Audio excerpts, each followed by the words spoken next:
O Burt vai passar a perna no Irving? Miss Huang e a senhora Cobel vieram do mesmo lugar? Comprovação de que a Helena tá grávida do Mark? Então bora trazer os detalhes e análise do episódio 6 de Ruptura.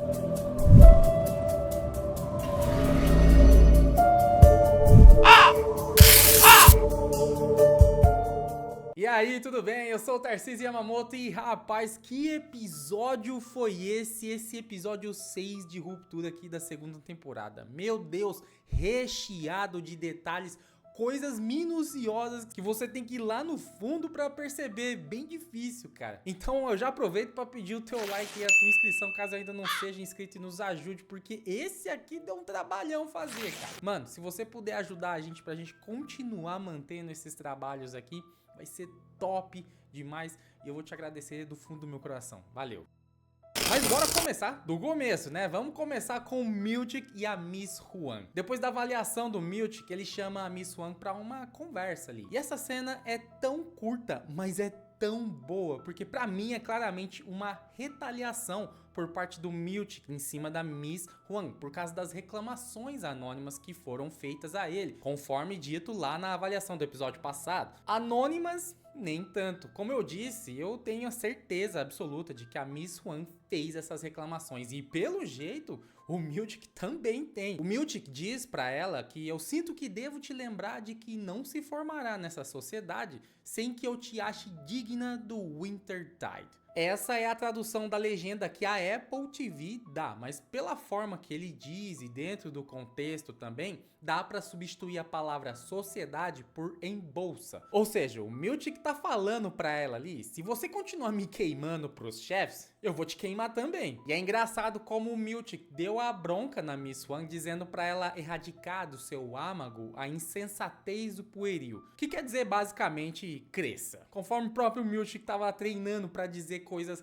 mais simples ali na frente do espelho. Só que ele dizendo isso pra Miss Huang, de certa forma, ele também tá tendo uma atitude não muito madura ali. A subordinada dela fez críticas da forma como ele fala, porque é difícil pra ela entender. E gente, vamos combinar, realmente o Miltic fala muito difícil. A Miss Huang fez realmente uma crítica construtiva, mas ao invés de apenas aceitar calado as críticas e tentar melhorar, ele vai e ameaça a pessoa que o criticou. Não muito maduro, né? Olha, por outro lado, eu não sei se vocês têm essa mesma sensação, mas às vezes eu sinto uma certa ambição por poder muito forte vindo da Miss Huang. Quando o Miltic fala pra ela que ele estaria fora o dia todo e que ela iria gerenciar o andar da ruptura por hoje, ela fica imensamente feliz, mas que ela poderia gerenciar lá na mesa dela, fora lá da sala do Miltic. E isso foi um banho de água fria pra ela. E as expressões dela depois disso me deu arrepios, cara. Que é isso? Será que a Miss Huang pretende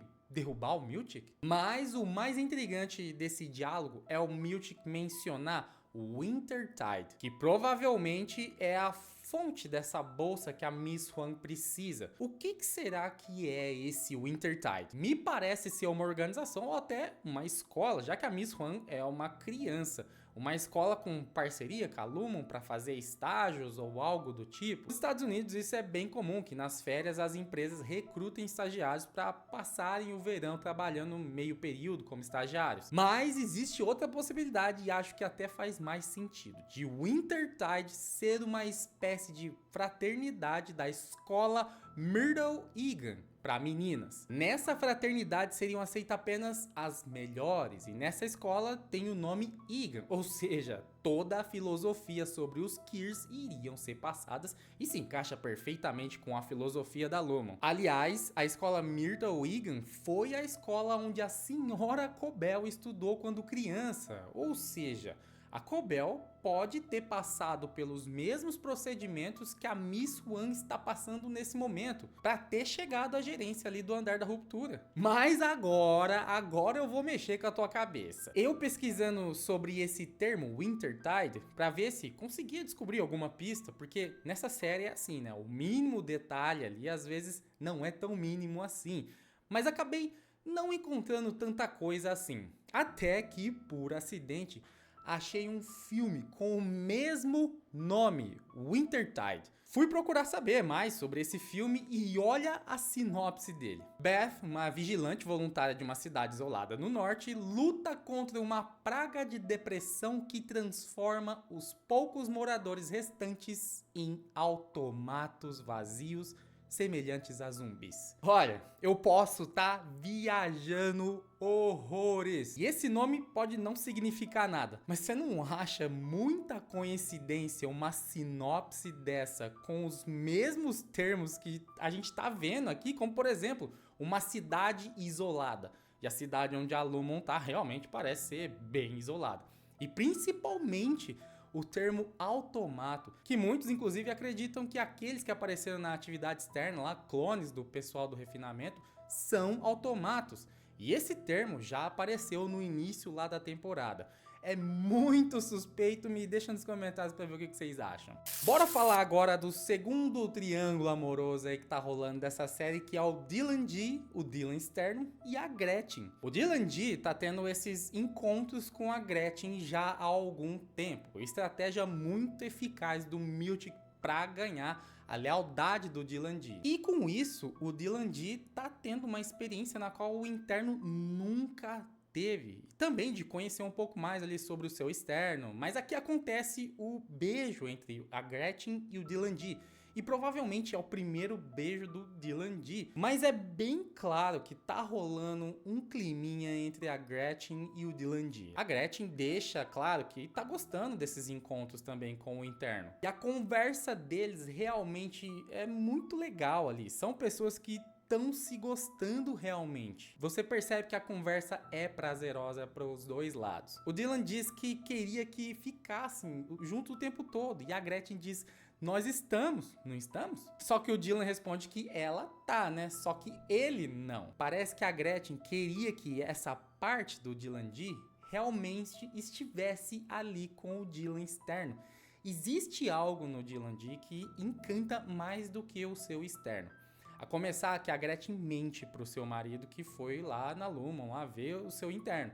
O porquê exatamente ela mentiu, eu não tenho muita certeza.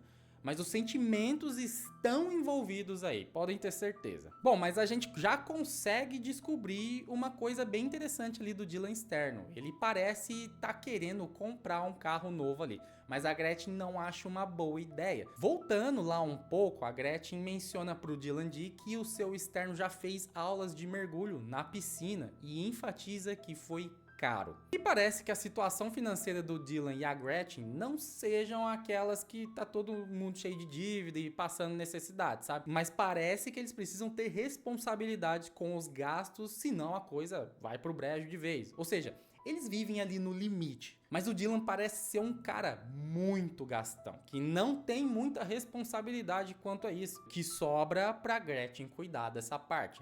Se depender do Dylan, eles passam necessidades por essa irresponsabilidade. Às vezes, até dá a entender que a Gretchen tem 3 filhos pequenos, né? E um filho grandão, que é o próprio Dylan externo. Ela tem que ficar cuidando dele. Galera, só quero aproveitar para dar um recadinho bem rápido aqui, que vai ajudar demais vocês. Se você ainda não sabe inglês, você tá muito atrás dos outros hoje aí no mercado. Existem várias empresas internacionais procurando pessoas com inglês. Você já pensou você em uma carreira internacional? Pois é, a BeWay te ajuda com isso.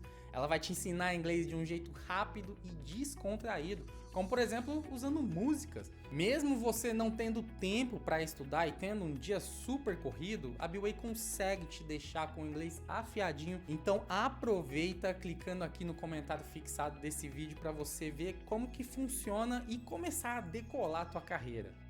Agora vamos falar do Mark, da Halle e da Helena. Começando mais especificamente pelo Mark S e a Halle R. A Halle finalmente fica sabendo sobre o que houve entre o Mark S e a Helena, se passando por Halle lá no evento externo lá. E obviamente não poderia ser menos estranho com o Mark dizendo que eles compartilharam fluidos. Pô, Mark, aí você me quebra, cara. Mas o sentimento da Halle e como ela se comporta depois de ficar sabendo de tudo isso possui, cara, várias camadas que enriquece demais a personagem. Nesse momento, a Halle tá sentindo um monte de coisa. Como, por exemplo, se sentindo invadida, se sentindo usada, se sentindo traída, se sentindo abusada, se sentindo que perdeu aquela primeira vez, sabe? Aquele momento único.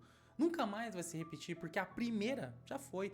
Agora a próxima é a segunda e não tem volta. Sentindo tudo isso junto, essa bagunça ao mesmo tempo. E a forma como a Britt Lower passa pra gente aqui é sensacional, cara. Mas a Halle, ela não é uma mulher de ficar atrás. Ela é uma mulher feroz e principalmente independente. A Halle faz o que ela acha certo fazer e o que ela acha que ela deve fazer. E não tá nem aí. Ela que toma conta da vida dela e mais ninguém. Ela é ela. Diferentemente da sua externa, a Helena, que precisa seguir um script, um roteiro do que fazer e de como fazer, do politicamente correto e principalmente ser um peão no jogo que se chama Lumon, onde ela tem que fazer tudo que seu pai quer ou não. E às vezes nem precisa ser seu pai para dizer que ela deve fazer ou não. A Helena é meramente uma pipa no ar, onde o vento decide se ela voa mais alto ou não. Mas pode ser que o vento queira fazer que ela voe mais alto, mas existe uma pessoa que te segura na linha e quer te pôr no chão. Ou seja, totalmente dependente dos outros. E ainda para fazer algo que ela queira, que foi se relacionar com o Mark, ela teve que fingir ser outra pessoa. Percebam a diferença aqui? A Helena extremamente passiva e a Halle querendo declarar a independência dessa pessoa repugnante que é a sua externa. Como ela mesma fala, depois de refletir muito ali. Ela me veste toda manhã como se eu fosse um bebê. Ela controla todos. Eu não quero as memórias dela. Eu quero a minha. Olha só como é que a Halle é grande, né, cara? Por mais que a Helena tenha roubado seu primeiro momento com o Mark, ela ainda gosta dele, isso é fato. E ela sabe que o Mark foi tão vítima quanto ela. Então dane-se, cara, vamos criar o nosso momento. Depois disso, o nariz do Mark começa a sangrar e eles vão até a Miss Huang para que ela tome os devidos cuidados ali. E o Mark S começa a ter os sintomas ali da reintegração, transicionando entre Mark S e o Mark Stern. E essa cena é de deixar muita gente confusa, incluindo a mim mesmo. Porque o processo de reintegração ali deles é de se lembrarem das memórias, tanto do externo quanto do interno, e unir em uma só. O Mark S começou a ver que ele estava ali no porão e o Mark externo começou a ver que ele estava na Lumon. Acontece que o que buga aqui é que, teoricamente, o nariz sangrando do Mark S aconteceu primeiro e depois o Mark externo esteve no porão. Tipo assim, dá a entender que o Mark S tá lembrando de uma coisa que o seu externo fez, só que no futuro do ponto de vista do interno. E obviamente isso seria impossível. Essa cena foi confusa. Eu não sei se foi mal construída ou se foi intencional. Mas a única explicação para essa cena funcionar é que no momento em que a Miss Huang tá cuidando do Mark S, ele lembra de algum outro dia no porão das memórias do Mark Stern. E depois de sair do trabalho, o Mark externo lembra desse momento do Mark S. Mas depois aí vocês me falam o que vocês acharam dessa cena aí nos comentários. Agora a gente precisa falar sobre o diálogo e os detalhes entre o Mark e a Helena se encontrando lá no restaurante chinês.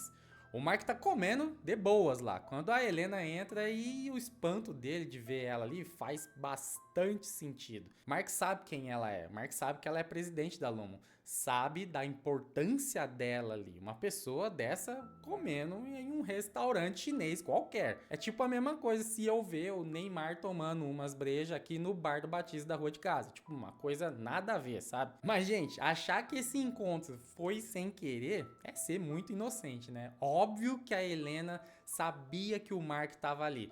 E isso reforça a ideia de que a Lumon ainda vigia o Mark e sabe o que ele faz, né? Assim como a Cobell lá fazia quando era vizinha dele. E olha, outra aposta que eu posso fazer com certeza é que a Helena foi lá escondida de qualquer membro da Lumon e tal. Ela foi lá para conhecer o Mark externo finalmente.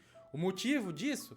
Minha intuição diz que é porque ela sente alguma coisa pelo Mark. Mas existem umas coisas bem curiosas aqui. Os dois até têm uma conversa agradável. E a Helena cita que o pai que criou o lance da ruptura e tal, e fala que ele deveria conhecer o pai dela, que já era a hora e que ele seria o primeiro. Ela fala em tom de brincadeira, mas eu dou all in que ela tá falando sério em cada palavra que ela diz, cara. Primeiro de que ela já gosta tanto dele que ela quer algo mais sério realmente com ele.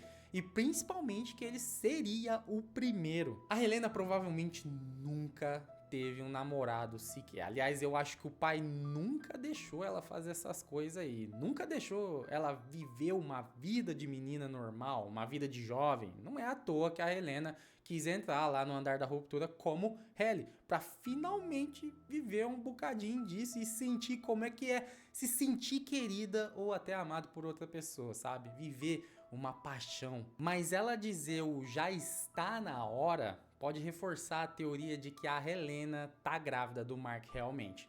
Agora, se o pai da Helena vai gostar dela tá grávida de um cara da ruptura, aí é outra conversa. Mas existe outro detalhe que pode reforçar a ideia que a Helena tá grávida. Quando o Mark sai do restaurante, é possível ver o nome do restaurante, que é Zufu. Zufu em chinês é avô, mas reparem que a luz só ilumina a palavra Fu. Bom, eu não manjo chinês nem nada, mas eu pesquisei e Fu em chinês também pode significar pai. O que pode ser uma bela pista, ainda mais dele saindo de um restaurante junto com a Helena. Calma que tem mais detalhes escondidos nesse diálogo aí, tá? Como eu disse, a conversa entre eles é bem agradável. Depois deles falarem sobre conhecer o pai e tudo mais, e ela falar que ele seria o primeiro, existe uma pausa entre eles e eles ficam se olhando, e então eles caem na risada. Depois o Mark fica meio que com uma reação de estranheza, sabe? Cara, isso aqui é muito legal, porque mexe com fundo com o sentimento, mano. O Mark já tinha conversado com a Halle e a Helena,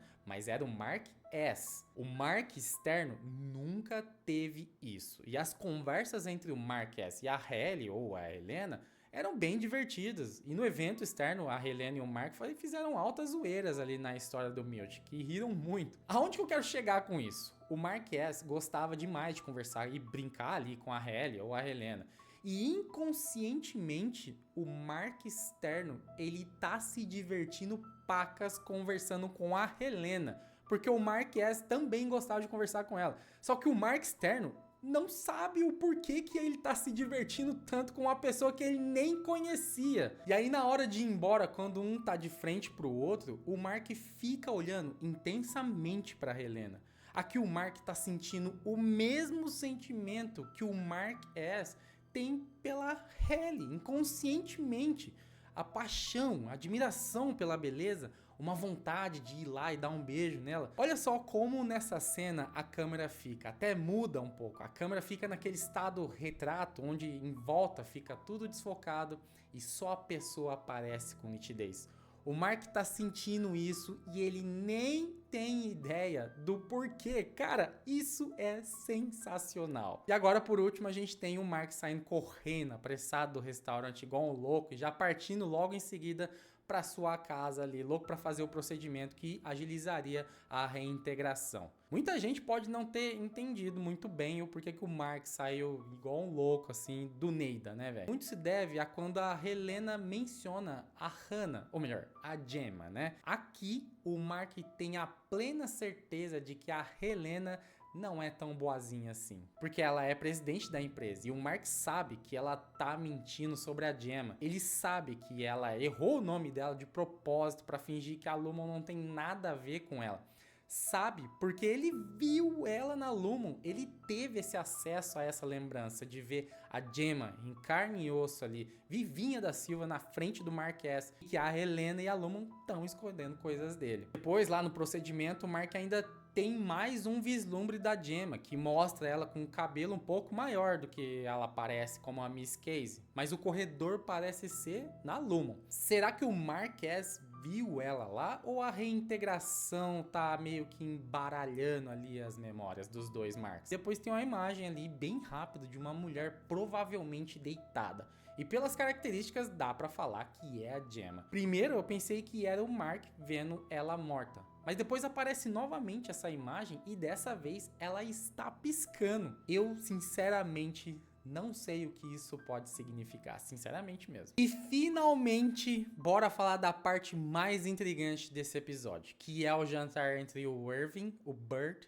e o Fields. Bom, aqui já começa um detalhe muito legal. O Irving, antes de entrar, ele dá aquela ajeitada ali no bigode pra chegar bonitão e nos conforme, né? Chegar bonitão por quê? Por causa do Burt, obviamente. E isso, mais uma vez, reforça que a ruptura pode separar as memórias, mas não consegue separar o sentimento que uma pessoa sente pela outra. Inconscientemente, o Irving tem sentimentos pelo Burt ainda. Situação bem parecida com o que aconteceu lá com o Mark, lá no restaurante chinês, né? Então, isso pode nos indicar que qualquer um que tenha ruptura pode sofrer essa brecha no sistema. E o Mark não tá tendo esse choque de emoções porque fez a reintegração. A ruptura simplesmente não afeta isso. Mas antes de entrar nos detalhes aqui, eu já quero logo largar a minha teoria aqui e depois eu vou explicando o porquê que eu acredito nela. Pra mim, o Burt tem alguma coisa com a Lum. Talvez um cargo alto lá dentro, não sei. Mas ele tem relação total com a Lum. E talvez até uma parceria com o pai da Helena. Ou talvez ele seja até sócio do pai da Helena na Lumon. E vou mais longe ainda, tá? Talvez Burt nem tenha feito a ruptura nem nada. Ele se lembra de tudo que aconteceu. Primeiro detalhe importante é como o Burt e Fields se apelidaram ali, que é Átila. Átila foi o rei dos Hunos, que governou o maior império do seu tempo ali na Europa. Ele tinha um irmão que se chamava Bleda. E não é confirmado, mas existem boatos de que Átila matou o seu irmão naquele tempo. E obviamente isso me fez lembrar na hora da história do Kirk que matou o irmão. E olha, tem tanta coisa aí que dá pra viajar nesse diálogo aí da igreja e tal, do Burt, do Fields, que, cara, eu vou preferir esperar o próximo episódio pra falar sobre algo disso aqui. Senão, eu vou ficar falando aqui por 4 horas inteiras, porque eu vou longe. Mas o Burt e o Fields explicam ali pro Irving sobre se chamarem de Átila, e Fields pergunta se o Irving conhece a história. E o Burt grita, ele sabe da história. Vamos lá, precisamos lembrar que, teoricamente, esse Burt e esse Irving, os dois externos, não se conhecem em nada. Eles nunca tiveram nenhuma conversa que não fosse agora que eles estão tendo ali. Então, com que certeza o Burt afirma que ele conhece a história ainda mais de Átila, que é uma coisa bem específica. Agora, o Burt interno saberia que o Irving interno sabia sobre essas coisas. Eles conversavam muito lá dentro e dava pra saber que o Irving era muito inteligente. Essa é uma das minhas pistas pra dizer que o Burt não tem ruptura nem nada. Esse Burt é o mesmo que viveu lá com o Irving interno lá. Depois disso, o Fields corrige o Burt dizendo que eles passaram a se chamar Átila há 20 anos e não há 10, conforme o Burt tinha dito. O Fields ainda insiste dizendo que se lembra deles tomando drinks com o parceiro da Lumon. A gente sabe que o primeiro escritório da Lumon foi criado há 12 anos, coisa que o Irving questiona aqui. Daí entra a teoria de que Burt foi uma das pessoas que ajudou a criar a Lumon. E também dá pra fazer a ligação com o pai da Helena, o James Egan. Inclusive, o James Egan pode ser esse parceiro da Lumon que o Fields se refere. Burt e James Egan são próximos e Burt não é nada confiável, cara. Aliás, outra prova de que o Burt tá completamente ligado à Lumon e até trabalhando lá talvez, é quando o Irving sai pra casa do Burt, o Drummond aparece invadindo a casa do Irving. Isso é bem conveniente, né? O Drummond aparecer na casa do Irving bem no momento em que ele tá no Burt. Isso aí, meu, me cheira a tramóia combinada. Já aproveita e me diz aí se eu deixei passar alguma coisa aqui nesse episódio. Deixa nos comentários a sua teoria. É isso aí, galera, mais um vídeo de detalhes e análise do episódio 6 de Ruptura. Cara, que episódio fantástico, fantástico. Se você ainda não deu o teu like, galera, já aproveita, deixa teu like, a tua inscrição, porra, vai me ajudar demais. A gente tá precisando muito, de verdade mesmo, tá? Eu não estaria enchendo o seu saco se eu não precisasse. Aqui em cima já vai estar passando mais 2 vídeos aqui no canal, se você quiser, você já clica lá. Cara, valeu demais você estar aqui até agora. Eu sou o Tarcísio Yamamoto E a gente se vê no próximo episódio aqui de Ruptura. Valeu e fui!